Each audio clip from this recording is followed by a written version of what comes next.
যদি বেহেশতে পেতে চান অথবা বেহেশতে যেতে চান তাহলে অন্যের হক মারা বাদ দিয়ে দেন, আল্লাহর হুকুম মেনে চলুন।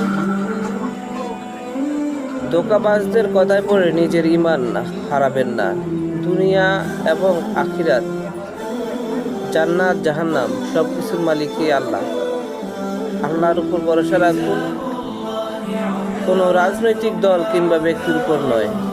আল্লাহ আমাদের সবাইকে সঠিক বুঝ দান করুন।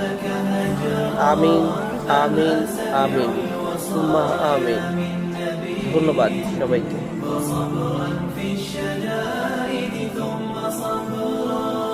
فذاك يرتل الأعلى ويعلو، وتلك تجود الآيات تترى، وذاك يلملم العبرات شوقا لختم